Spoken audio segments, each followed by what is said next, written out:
നമസ്കാരം. ഇന്നലെ നമ്മളുടെ അതിഗൗരവശാലിയുണ്ടല്ലോ PMA സലാം, ചിരിക്കാനറിയാത്ത മനുഷ്യൻ. അയാൾ പറഞ്ഞൊരു കാര്യം കേട്ടപ്പോൾ എനിക്ക് വലിയ ഇഷ്ടമായി. വാസ്തവത്തിൽ അതിലേതൊരു ഫൈസി ഏതൊരാൾ, അയാൾ ഇതിൻ്റെ സമസ്തയുടെ ആളാണ്, മുസ്ലിം ലീഗിൻ്റെ ആളാണ്. എന്തൊരു കാര്യം പറഞ്ഞു. ആ ഫൈസി ഇങ്ങനെ പറഞ്ഞല്ലോ ചോദിച്ചപ്പോൾ ഏത് ഫൈസി അയാളെ എനിക്കറിയില്ല എന്ന് പറഞ്ഞു. സിമ്പിളായിട്ട് ഏത് ഫൈസി എനിക്കങ്ങനെ ഒരാളറിയില്ല എന്ന് പറഞ്ഞു. അത് ആ സമയത്തുള്ള ആക്ഷനും ആ നിസ്സംഗമായിട്ടുള്ള മുഖമൊക്കെ വളരെ രസകരമായിട്ട് എനിക്ക് തോന്നി. അത് നടക്കട്ടെ, അടി നടക്കട്ടെ, നന്നായിട്ട് നടക്കണം, അതൊക്കെ നടക്കണം. ഇപ്പോൾ ജനസംഖ്യാ പെരുപ്പം കാണിച്ച് മലപ്പുറം വെട്ടിമുറിക്കണം. അവർക്ക് എപ്പോഴും വെട്ടുക മുറിക്കുക, മുക്കാലാക്കുക, മുഴുവൻ വേണ്ട. അതങ്ങനെയാണ്. ഇന്ത്യയെ തന്നെ വെട്ടിമുറിച്ചവരാണല്ലോ അവർ. ഇന്ത്യയെ മൂന്നാക്കി വെട്ടിമുറിച്ചവരാണല്ലോ അവർ. ഇപ്പം അതും കഴിഞ്ഞ് ചത്ത കുതിര എന്ന് മറ്റേ ജവഹർലാൽ നെഹ്റുവിനാൽ എൻറ്റൈറ്റ് ചെയ്യപ്പെട്ട സാധനങ്ങൾ വീണ്ടും ഉയർത്തെഴുന്നേറ്റ് അത് മുളച്ച് പൊന്തിയിട്ട് ഇപ്പോൾ വീണ്ടും കേരളം വെട്ടിമുറിക്കാനുള്ള പരിപാടിയാണ്. ഇന്ത്യ വെട്ടിമുറിക്കുക എന്നുള്ള വാക്ക് ഒറ്റ ഭാഷ പറയുള്ളൂ, രണ്ടാമത് പറയില്ല.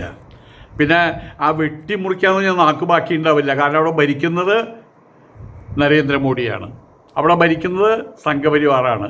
അതുകൊണ്ട് ഇനിയിപ്പോൾ ഇന്ത്യ എന്നുള്ള വാക്ക് അവർ പറയില്ല. ഇനിയിപ്പോൾ കേരളത്തെയാണ് വെട്ടിമുറിക്കുന്നത്. എന്ത് കിട്ടിയാലും വെട്ടിമുറിക്കണം, തൂങ്ങിക്കിട കണ്ട വെട്ടിമുറിക്കണം.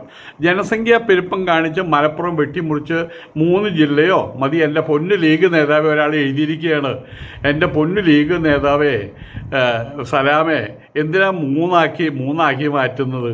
കേരളം മുഴുവൻ അങ്ങോട്ട് വെട്ടിമുറിച്ചോ?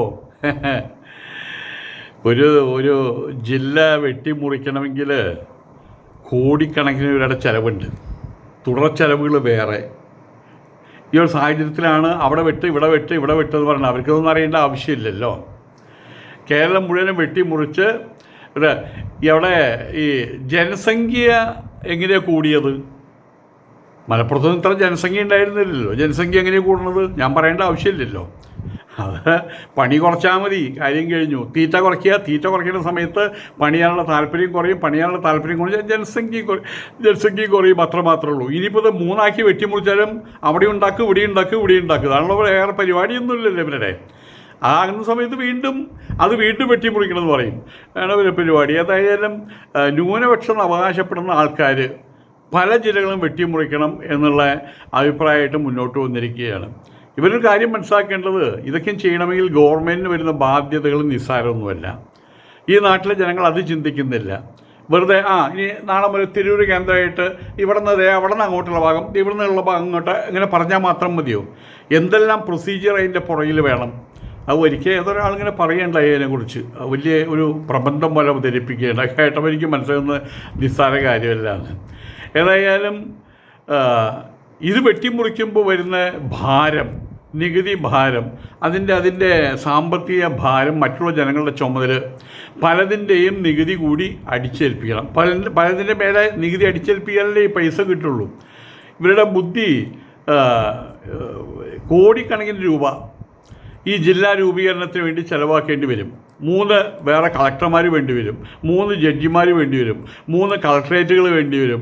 അവിടെയുള്ള ഉദ്യോഗസ്ഥന്മാർ ഇപ്പോൾ 100 ആണെങ്കിൽ 300 ഉദ്യോഗസ്ഥന്മാർ വേണ്ടി വരും, 3 ഇരട്ടി ഉദ്യോഗസ്ഥന്മാർ വേണ്ടി വരും. ഇപ്പോൾ തന്നെ 6 ലക്ഷം കോടി കടത്തിൽ പോകുന്ന കേരളം ഇത്രയും വലിയ ബാധ്യത താങ്ങാൻ അവർക്ക് കഴിയുമെന്നുള്ളത് ചിന്തിക്കേണ്ട വസ്തുതയാണ്. ആരാ ചിന്തിക്കാൻ ശേഷിയുള്ളവർ? ചിന്താശേഷിയില്ലാത്തവരെന്ത് ചെയ്യും? ഇങ്ങനെ കിടന്ന് മോങ്ങും. അവർക്കതൊരു പ്രശ്നമല്ലല്ലോ. ഏതായാലും ഈ പറയുന്ന ന്യൂനപക്ഷത്തിൻ്റെ മുസ്ലിം ലീഗിൻ്റെ മുമ്പിൽ നട്ടല് വളച്ചു വയ്ക്കുന്ന കോൺഗ്രസ് ഭരണം കേരളത്തിൽ വന്നപ്പോൾ തന്നെ ജനങ്ങൾ ഭയപ്പെട്ടിരുന്നു ഇതൊക്കെ ഇവിടെ സംഭവിക്കുമെന്ന്.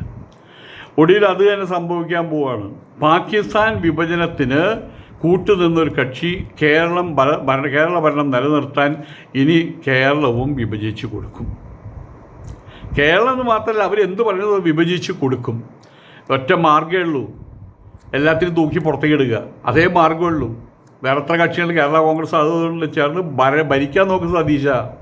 അതല്ലെങ്കിൽ ഇതിനെ 3 കൂടി അവരകത്താക്കും. അതുണ്ടാകുക. ഇപ്പം ഞാൻ അത് ചെയ്തു തുടങ്ങി. 22 ഉള്ളൂ എന്ന് മനസ്സിലാക്കണം. 40, 50, 60 ഒന്നും അല്ല ഉള്ളത്, വെറും 22. ആ 22 എന്നുള്ള ഒറ്റയടിക്ക് അത് ഒരു ഒരു ഒരു 40 സ്ഥിതി എന്താകുമായിരുന്നു വാസ്തവത്തിൽ.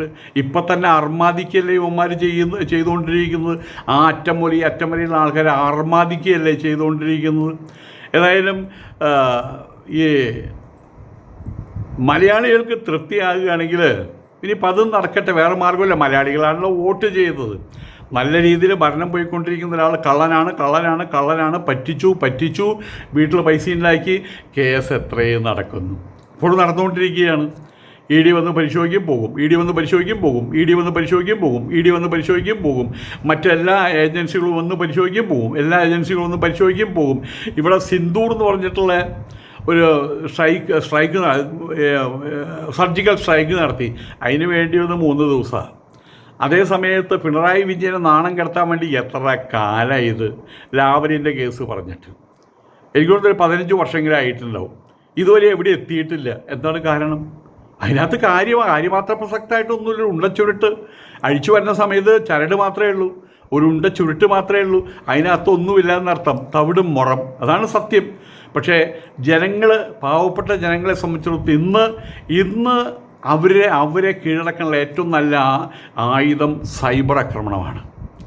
കാണിക്കൽ മാത്രമാണ്, ചെയ്തു കാണിക്കൽ, വെറുതെ കാണിക്കൽ. ഞങ്ങളത് ചെയ്തു, അല്ലെങ്കിൽ പിണറായി അങ്ങനെ ചെയ്തു, പിണറായി കട്ടെടുത്തു, അതെയോ. അതിന് വേണ്ടിയിട്ട് ഇവിടുത്തെ എല്ലാ ചാനലുകൾ, അതുപോലെ തന്നെ ആയിരക്കണക്കിന് ഇങ്ങനെയുള്ള ഓപ്പൺ മീഡിയകൾ ഇരുന്ന് പറഞ്ഞുകൊണ്ടിരിക്കുകയാണ്. അതിൻ്റെ പേരിൽ ആ ഒരു ഭരണത്തെ ഇല്ലാതാക്കി. ഇനി അനുഭവിക്കണം. 10 വർഷം കഴിഞ്ഞിട്ട് അവർ പോകുമ്പോൾ ഇനി എന്ത് സംഭവിക്കുന്നു? ഇപ്പം തന്നെ ഒന്നിച്ചില്ലാതെ മാസമായിട്ടുള്ളൂ. അപ്പം തന്നെ സംഭവിക്കേണ്ടത് വിസ്മയങ്ങൾ മുഴുവൻ സംഭവിച്ചുകൊണ്ടിരിക്കുകയല്ലേ. ഇപ്പോൾ പാലക്കാട് അത് കട്ടാക്കി കഴിഞ്ഞിട്ട് അത് അവർ മുക്കാലാക്കി കഴിഞ്ഞു. അത് കൊണ്ടുപോയി, പാലക്കാട് ഡിവിഷൻ കൊണ്ടുപോയി. എങ്ങനെ പോയാലും വലിയൊരു തുക, കോടിക്കണക്കിനാണ്, ആയിരക്കണക്കിന് കോടി രൂപയാണ് ഗവൺമെൻറ്റിന് ഓരോ മാസവും നഷ്ടപ്പെടാൻ പോകുന്നത്. അതിൻ്റെ പേരിൽ അവിടെ കുറേ പിള്ളേർ പോയിട്ട് ഇങ്ങനെയൊക്കെ ചെയ്യാവോ എന്നിട്ട് ടി വിയിലെടുത്ത് പറഞ്ഞു ഞങ്ങൾ ചെയ്തു. ഒരു കാര്യവുമില്ല. അവർ ഭരിക്കുന്നിടത്തോളം കാലം പ്രതികാരം ചെയ്തു തീർക്കാനുള്ളതാണ് അവർ ചെയ്യുകയും ചെയ്യും. PM ശ്രീ നടപ്പാക്കാത്തതിൻ്റെ പേരിൽ, ഭാരതീയ സംസ്കാരത്തിൻ്റെ മുഖത്ത് കാർക്കിച്ച് തുപ്പിയതിൻ്റെ പേരിൽ കിട്ടാൻ ഇനിയിരിക്കുന്നതേ ഉള്ളൂ, പോകാൻ ഇനിയിരിക്കുന്നതേ ഉള്ളൂ. കിട്ടുന്നത് വാങ്ങിച്ചു വെക്കണം, പോകുന്നത് നോക്കിയിട്ട് മോങ്ങിക്കൊള്ളണം. ഇനി വേറൊന്നും ചെയ്യാൻ കഴിയില്ല. കേരളം മുങ്ങാൻ പോവുകയാണെന്നർത്ഥം. സാമ്പത്തികമായിട്ട് മുക്കിക്കളയും. കാരണം പണ്ടത്തെ പോലെയുള്ളൊരു എന്തായാലും കുറച്ചൊക്കെ ഒരു സഹിഷ്ണുതയുള്ളൊരു ഗവൺമെൻറ് ഒന്നുമല്ല ഇപ്പോൾ ഭരിക്കുന്നത്. ഇപ്പോൾ ഭരിക്കുന്ന മോഡിയുടെ ഗവൺമെൻറ്റാണ്. ആയതുകൊണ്ട് കൃത്യമായിട്ടവർ ചെയ്തു തീർക്കേണ്ട പ്രതികാരം സമയവും കാലം സാഹചര്യവും അനുകൂലമാകാൻ വേണ്ടി കാത്തുനിൽക്കുന്നില്ല. അപ്പം തന്നെ അത് ചെയ്തിരിക്കുന്ന അർത്ഥം. ഇവിടെയുള്ള MP-മാർക്കോ ഇവിടെയുള്ള മുഖ്യമന്ത്രിക്കും അവിടെ ഒരു വിലയുമില്ല. കാരണം ഇപ്പം ഞാൻ തമിഴ്നാട്ടിലുള്ള ഒരു പഞ്ചായത്ത് അല്ലെങ്കിൽ ഒരു കോർപ്പറേഷനിലുള്ള മേയർ, ആ മേയർക്കുള്ള വില പോലും നമ്മളുടെ മുഖ്യമന്ത്രിക്ക് ഇല്ല എന്നുള്ളതാണ് സത്യം. ആ ഒരു വില പോലും ഇല്ല. ഇവിടെ ആരോട് വെച്ചാൽ സ്റ്റാലിൻ ആരാണെന്ന് വെച്ചാൽ എല്ലാവർക്കും അറിയാം, വിജയ് ആരാണെന്ന് എല്ലാവർക്കും അറിയാം, നരേന്ദ്രമോദി ആരാണെന്ന് എല്ലാവർക്കും അറിയാം. പക്ഷേ ഈ കേരളത്തിലെ മുഖ്യമന്ത്രിയുടെ പേര് നിങ്ങൾ തമിഴ്നാട്ടിൽ എന്തെങ്കിലും പോകുന്നുണ്ടെങ്കിൽ നിങ്ങളൊരു 10 ആളോട് ചോദിക്കും കേരളത്തിലെ മുഖ്യമന്ത്രിയുടെ പേര്, അവർ ആർക്കും അറിയില്ല. അങ്ങനെ ഒരുത്തരം കയറിയിരിക്കുന്നത്. അവരിപ്പോഴും പറയും കേരളത്തിലെ മുഖ്യമന്ത്രി ആരാ, അത് പിണറായി അല്ലവാ, അത് അവർക്ക് അതേ അറിയുള്ളൂ എന്നർത്ഥം. അങ്ങനെ വില കുറഞ്ഞ, കനം കുറഞ്ഞ, തുച്ഛമായിട്ടുള്ള, മ്ലേച്ഛമായിട്ടുള്ള സാധനത്തെ അവിടെ പിടിച്ച് കയറ്റിയിരുത്തിയിട്ടുള്ളത്. അപ്പം ആയതുകൊണ്ട് തന്നെ കേരളം, ഞാൻ നേരത്തെ പറഞ്ഞ എല്ലാം നേരത്തെ പറയുമ്പോഴാണ് ഈ തല്ല് കിട്ടുക. എല്ലാവരും പറഞ്ഞു കഴിഞ്ഞ് പറയുമ്പോൾ പ്രശ്നമില്ലല്ലോ. അയാളെന്താ പറയണേ, ഇയാളെന്താ പറയണേ, അവരെന്താ പറയണേ, ഇവരെന്താ പറയണേ, ഇതൊക്കെയും അതിന് അനുകൂലമായിട്ട് എൻ്റെ ഒരു അഭിപ്രായം. ഞാൻ നേരത്തെ ഇവിടെ പറഞ്ഞതാണ്. ഇവിടുത്തെ മുസ്ലിം സമൂഹം, ആ സമൂഹത്തെ ഇവർ ആട്ടിത്തെളിച്ച് മൂരികളെപ്പോലെ ആട്ടിത്തെളിച്ച് കൊണ്ടുപോയിട്ട് കെട്ടാൻ പോകുന്ന RSൻ്റെ തൊഴുത്തിലാണെന്ന് പറഞ്ഞതാണ്. ഇപ്പോഴത്തെ സ്ഥിതി എന്താണ്?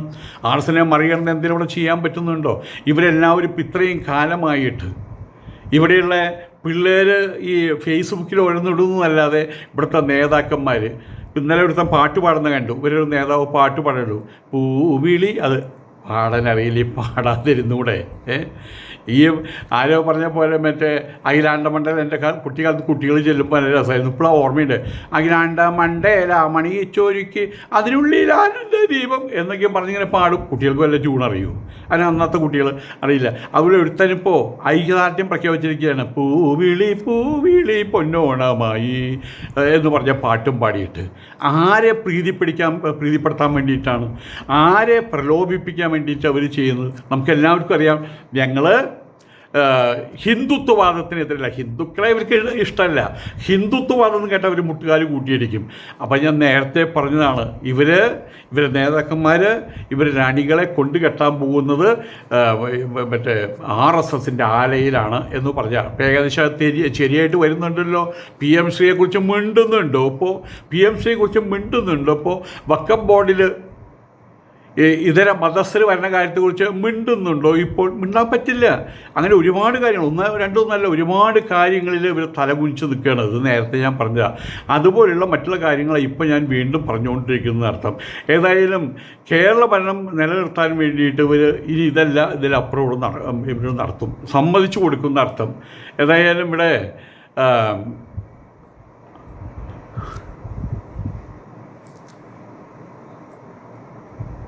എന്തെങ്കിലും നമ്മൾ ഈ കാര്യങ്ങൾ നേരത്തെ പറഞ്ഞു കഴിഞ്ഞാൽ ഉടനെ തന്നെ നമ്മളെല്ലാവരുടെയും ശത്രുക്കളായിട്ട് മാറുകയാണ്. ഹിന്ദു വർഗീയവാദിയായിട്ട് ചിത്രീകരിക്കുകയാണ്, സംഘിയായിട്ട് ചാപ്പകുത്തുകയാണ്, പറയുന്നവരെ ഒരുമിച്ചൊന്ന് ആക്രമിക്കുകയാണ്, സംഘികൾ മതേതരത്വത്തിൻ്റെ കടക്കിൽ കത്തിവെക്കാൻ നടക്കുന്നവരാണ് എന്നൊക്കെ പറഞ്ഞ് ഒരുമിച്ച് നിന്ന് ഉറഞ്ഞു തുള്ളും. പമ്പരവിഡ്ഢികളായിട്ടുള്ള മലയാളികൾ കണ്ടാലെങ്കിലും പഠിച്ചില്ലെങ്കിലും കൊണ്ടാലെങ്കിലും പഠിക്കട്ടെ, അപ്പോഴെങ്കിലും മലയാളികളുടെ കണ്ണ് തുറക്കട്ടെ. ഏതായാലും അതിന് 5 വർഷം പിടിക്കുമെന്ന് തോന്നുന്നില്ല. ഇപ്പോൾ തന്നെ കണ്ണ് തുറക്കാൻ തുടങ്ങിയിട്ടുണ്ട്. കാരണം ഇപ്പോൾ ഭരിക്കുന്നത്, ഇപ്പോൾ ഇവിടെ വിജയ് മറ്റെന്തായാലും പറയാം, തമിഴ്നാട്ടിലെ മുഖ്യമന്ത്രിയെ കാണാൻ വേണ്ടി മുഖ്യമന്ത്രിമാരുടെ സമ്മേളനത്തിന് ഇവിടുത്തെ മുഖ്യമന്ത്രി പോയപ്പോൾ അതിൻ്റെ പുറകിലൊരു വാല് എന്തിനാ ഈ വാലിനെ കൊണ്ടുപോകുന്ന കുഞ്ഞാലിക്കുട്ടി? അതിൻ്റെ പുറകിൽ വാലിനെ കൊണ്ടുപോയിരിക്കാം കുഞ്ഞാലിക്കുട്ടിയെ. ആഭ്യന്തരമന്ത്രിയാണ് ഈ ഓക്കെ, പക്ഷേ എവിടെ പോകുമ്പോൾ ഈ വാലുണ്ട്. ഉപമുഖ്യമന്ത്രി അല്ലെങ്കിൽ രണ്ടാമനായിട്ടുള്ള ആഭ്യന്തരമന്ത്രി പറഞ്ഞാൽ നമുക്ക് രണ്ട് ഏകദേശം അംഗീകരിച്ചു കൊടുക്കാം. പക്ഷേ വെറും ഒരു മന്ത്രിയെ പിന്നാലെ കൊണ്ട് നടക്കുന്നുണ്ട്. എന്തിനു വേണ്ടിയിട്ടാണ്? എവിടെ സതീശൻ പോകുമ്പോഴും അവിടെ പോയിട്ട് സതീശൻ ആരെ കാണുന്നു, അവിടെ പോയിട്ട് എന്ത് പറയുന്നു, എങ്ങനെ പ്രവർത്തിക്കുന്നു എന്നത്യാദി കാര്യങ്ങൾ നേരിട്ട് ബോധിപ്പിച്ചു കൊടുക്കണം തമ്പുരാന്, കുഞ്ഞാലിക്കുട്ടി തമ്പുരാന്. അതിനു വേണ്ടിയിട്ടാണ് കൂടെ കൊണ്ട് നടക്കുന്നത്. ഏതായാലും ഇവിടെയുള്ള ഹൈന്ദവ ജനത ഒരു കാര്യം മനസ്സിലാക്കി. അവരൊക്കെ കൂടി വോട്ട് ചെയ്ത 56-57% ഉണ്ടല്ലോ, അവരുടെ വോട്ട് ഒരുപാട് കിട്ടിയിട്ടുണ്ടല്ലോ UDFന്. അവരൊരു കാര്യം മനസ്സിലാക്കി. പിണറായി വിജയൻ എന്തോ ആകട്ടെ, അല്ലെങ്കിൽ ഇവിടുത്തെ UDF LDF എന്തോ ആകട്ടെ, പക്ഷെ ഒരു കാര്യം അവർ മനസ്സിലാക്കി, കേരളം ഇപ്പോൾ ഭരിക്കുന്നത് പാണക്കാട്ട് നിന്നാണെന്ന് എല്ലാവർക്കും മനസ്സിലായി കഴിഞ്ഞു. അവരുടെ ഇംഗിതം എന്തോ അതിനനുസരിച്ച് അവർ വീണ വായിക്കുമ്പോൾ അതിനനുസരിച്ച് ആട്ടമാടാൻ ലാസ്യമാടാൻ നിൽക്കുന്ന ആളുകളാണ് UDFനകത്തുള്ളത്, ഇപ്പോഴത്തെ ഭരണത്തിനകത്തുള്ളത് എല്ലാവർക്കും മനസ്സിലായി കഴിഞ്ഞിട്ടുണ്ട്. എന്തായാലും ഇവിടെ മലപ്പുറം വെട്ടിമുറിക്കണം, അതാണ് ഇപ്പോൾ അവരുടെ ഏറ്റവും വലിയ കാര്യം.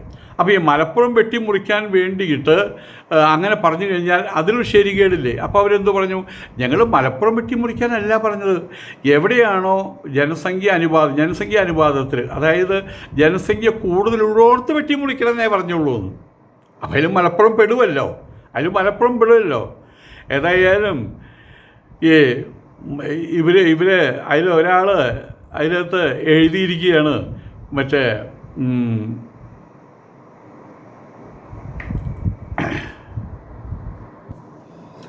അതിലൊരാൾ എഴുതിയിരിക്കുകയാണ്. എഴുതിയത് തമാശയ്ക്ക് എഴുതിയാണെങ്കിലും അതിനർത്ഥങ്ങളുണ്ട്. അതിൽ പറഞ്ഞിരിക്കുക ഓരോ മഹലിലും ഓരോ ജില്ലയാക്കട്ടെ എന്ന് പറഞ്ഞിരിക്കുകയാണ്. ഇപ്പോൾ ഇവരെ സംബന്ധിച്ചിടത്തോളം ഗവൺമെൻറ്റിൻ്റെ കയ്യിൽ നിന്ന് വെള്ളാപ്പള്ളി നടേശൻ പറഞ്ഞൊരു കാര്യമുണ്ട്, സർക്കാരിൽ നിന്ന് കിട്ടാവുന്നതും അതിലപ്പുറവും. പൂതനയുടെ മുല കുടിച്ച കൃഷ്ണൻ്റെ പോലെ ആദ്യം പാല് കുടിച്ചു, പിന്നെ ചോര കുടിക്കാൻ തുടങ്ങി, അങ്ങനെ പൂതനയെ കൊന്നു.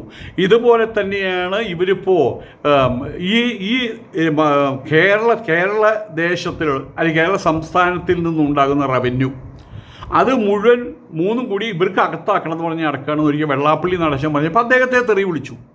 വലിയ രൂപത്തിൽ തെറി വിളിച്ചു. ഏതായാലും നടക്കുന്നത് അത് തന്നെയാണ് ഇപ്പോൾ ഇവിടെ നടക്കുന്നത്. ഇവന്മാർ പറയുന്ന ഈ മൂരികൾ പറയുന്ന കാര്യങ്ങൾ പൂക്കി സതീശൻ സാധിച്ചു കൊടുക്കുക തന്നെ ചെയ്യും. അത് സാധിച്ചു കൊടുത്തില്ലെങ്കിലോ നാളെ ഈ ഭരണം ഇവിടെ ഉണ്ടാവില്ല, അത്ര തന്നെ ഉണ്ടാവുള്ളൂ. ഏതായാലും നമുക്ക് കാണാം ഈ ജിഹാദി കേരളത്തിൻ്റെ പോക്ക് ഓരോ ദിവസം കൂടുമ്പോഴും മേലോട്ട് വന്നുകൊണ്ടിരിക്കുകയാണ്. അതിൻ്റെ കൂട്ടത്തിലൊരു കാര്യം ഞാൻ പറഞ്ഞോട്ടെ, ഇതുമായിട്ട് ബന്ധപ്പെടാത്തൊരു കാര്യം. 2-3 വർഷമായിട്ട് ഇവർക്കൊരു രോഗമുണ്ട്. ഓണാഘോഷം പാടില്ല. ഈ തെണ്ടികളോടൊരു കാര്യം പറഞ്ഞോട്ടെ, നിങ്ങൾക്കത് നിങ്ങളുടെ വീടിനകത്ത് വെച്ച് പറയാം. ഇത്രയും കാര്യങ്ങൾ നമ്മളേതെങ്കിലും നാട്ടിൽ ഒരു കൊള്ളരുതാത്തവൻ, അങ്ങനെ ഇരിക്കട്ടെ, ഒരു ഉദാഹരണം പറയുന്നത്, ഒരു കൊള്ളരുതാത്തവൻ അവൻ റോട്ടിൽ കൂടെ നടക്കുമ്പോൾ അവൻ ഫോണും പിടിച്ച് തെറിയും പറഞ്ഞുകൊണ്ടാണ് നടക്കുക, കള്ളും കുടിക്കും, കഞ്ചാവ് പൊടിക്കും. അപ്പോൾ അവിടെയുള്ള ആ ലൈനിലുള്ള വീട്ടുകാരൊക്കെയും അവരുടെ മക്കളോടും ഭാര്യയോടും പറയും, അവൻ പോകുമ്പോൾ അവൻ്റെ വാതിലടച്ചിട്ടേ കേട്ടോ, അവനെ ഇഗ്നോർ ചെയ്തിരിക്കുക. അങ്ങനെ ഒരു സാധനം ഇവിടെ ഉണ്ട് കാണേണ്ട, വെറുതെ എന്തിനാണ് നമ്മളിപ്പോൾ ലാപ്പിന് പോകുന്ന അങ്ങനത്തെ ഒരു ചെറ്റയാണ്.